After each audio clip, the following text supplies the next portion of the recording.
Thanks for joining our live today here at the National Museum of the U.S. Air Force.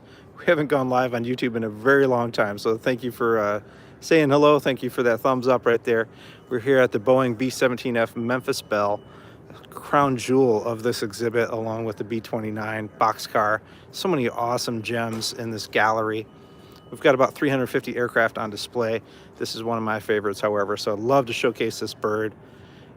So we put this on display May 17th of 2018 on the anniversary of its final mission. So really special to have the Belle. 12-year restoration on this one. Of course, we took it back from Memphis. They were unable to complete the restoration, so we were thrilled to be able to finish it.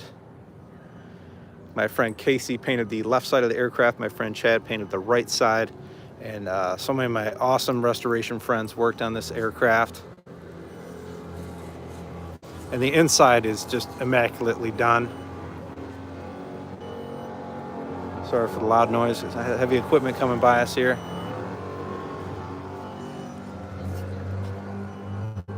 Strange sounding device.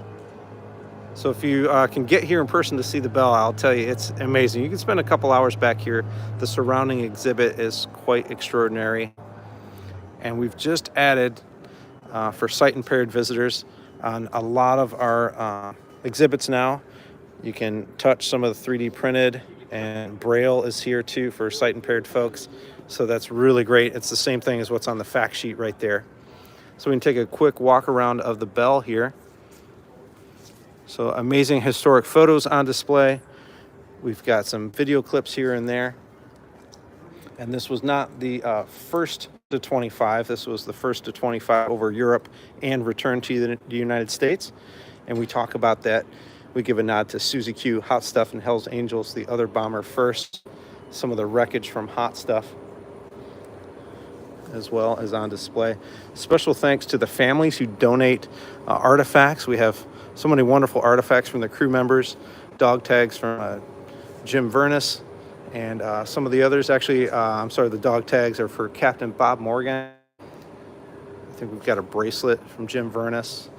And Gary Sinise did the voiceover for our film right there.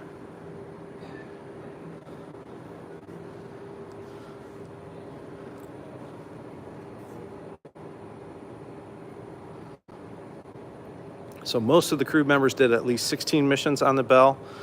Scott Miller was not able to go on the War Bond tour. He had to stay and complete his 25 missions, but he was able to. But he did not get to go on the War Bond tour with the rest of these guys. I love the left waist gun position. It's just above Bill Winchell, who was the left waist gunner. And he's just got a lot of charisma, smiles great. He's a lot of fun in the films that we have. We have about 10 hours of heavy bomber mission footage from the National Archives, and a lot of that is Memphis Belle with the crew. So William Wyler, who did the first documentary on the Belle, we have his uniform around the corner, and amazing film footage he was able to get. We talk about the bunny suits and how they would have heated themselves at 25,000 feet, minus 50 degrees there. Remarkable. So brave and so cold.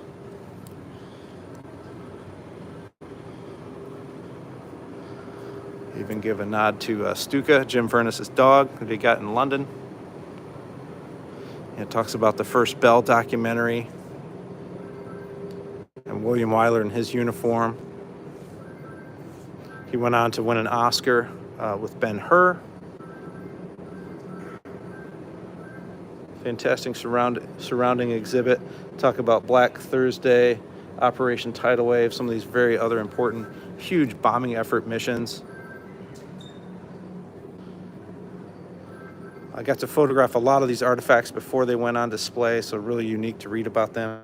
Hat with flak damage, the sole of a shoe in a bomb that exploded in a bomb dump. You see the rubber part of the sole of a shoe. Just remarkable stories and artifacts. We discussed the Women's Army Corps back here as well, some uniforms on display. And we have about 30 videos right here on YouTube about the restoration of the Belle. Our restoration crew is meticulous on the inside and outside. and they tried to leave as much as they could. I think they only had to replace some of the sheet metal due to corrosion down in Memphis. You can see some of the flak damage on this as well, so definitely do some up close looking at the bell. You can walk underneath it. You'll see small circles or square patches, and that would be repaired flak damage repairs. I don't have my light, but you can see those two right there. There's some on the bomb bay as well. And of course, we show representation of the 88 flak gun. They said the flak was so thick they could walk on it. So amazing to have a flak gun on display as well.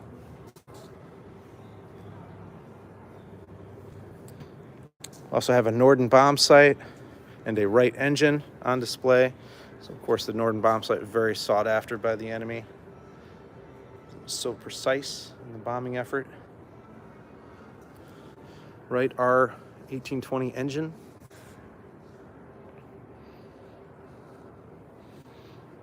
Got the turbo superchargers here as well. I think we have a cutout of a supercharger over there.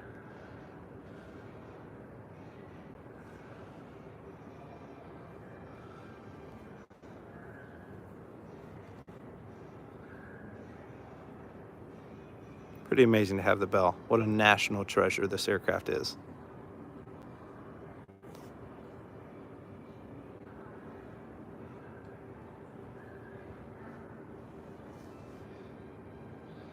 Some other great displays here as well. We've got a P-38 Lightning, not too far away.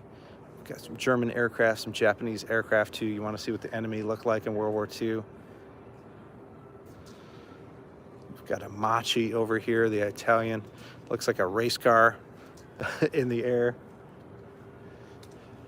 This is one of my favorite galleries. I love the World War II gallery. Such an amazing era of aviation and bravery. So this really showcases the cost of freedom and what it took to do that massive effort. B-24 Strawberry Bitch. So this aircraft used to be where the Bell is, so we definitely did some adjustments in 2018, realigned a lot of this gallery back here. Got a Tuskegee Airmen exhibit, of course. PT-13 was restored quite a few years ago now. There's a video also on YouTube on the restoration of that PT-13 trainer. We recently updated our WASP exhibit, the Women Air Force Service Pilots. It's a fantastic exhibit back there with some video, some really neat artifacts and uniforms. So that is our newest grade, is that.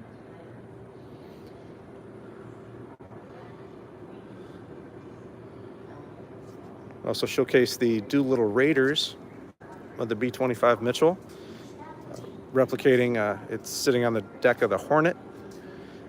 And so sad that all the Raiders are gone. I was able to meet 5 of them before they passed away. Of course, Colonel Cole being the final Raider, and Jimmy Doolittle's co-pilot.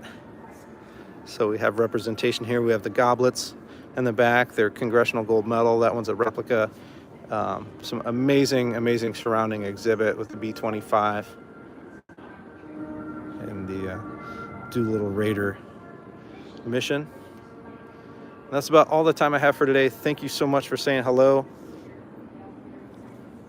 And thank you for being a fan of aviation, a fan of freedom. So that's what we showcase here, is the Air Force's role in freedom's story. Our goals are to educate and inspire and showcase this amazing history of aviation.